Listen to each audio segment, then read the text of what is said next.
When all the painting is done, and you have inspected everything and made sure there are no touch-ups or redos to be done, we can tear down and clean up all the masking.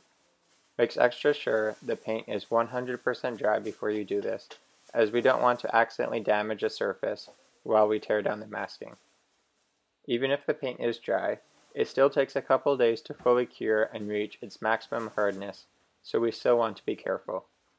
Usually, I would leave the floor and containment wall until last, but in this example, the floor was being replaced, so we didn't bother masking it. When tearing off tape adjacent to the edge of a cabinet, make sure the tape isn't chipping off any of the paint. If this is the case, you may need to score the edge first with a knife. Be careful not to accidentally leave any scraps of masking behind, as this could look unprofessional. Check for tape along the floor, under the edges of the counters if we aren't doing demo, under the bottom of the upper cabinets, and along the ceiling for any pieces you could have missed.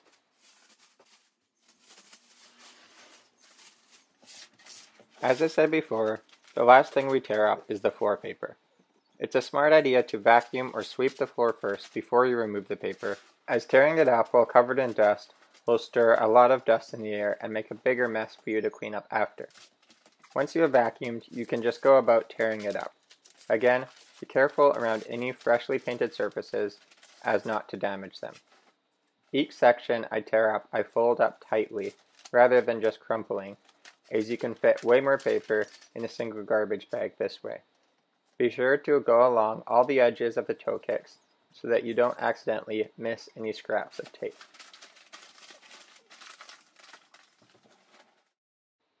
With all the paper gone, we can begin the final cleanup. I start with a general sweep or vacuum to get all the dust. Don't try and rush this step just to go home, even if it is after 5. As I said in an early video, the client will likely be living in the house for a week before we can come back with the doors, so it's important we leave them with a perfectly clean kitchen. This is all a part of our brand and reputation of excellence, and not skimping on the details. With the bulk of the dust swept up, I go over the floor once more with a wet rag to get any fine dust that could have been left behind.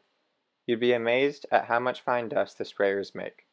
Make sure to get in all the cracks in the floor so you don't miss any dust.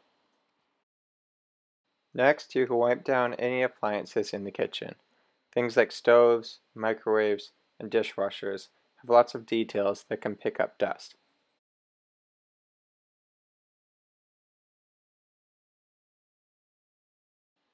You can also wipe down the insides of the cabinets if you can see that some dust has gotten in there.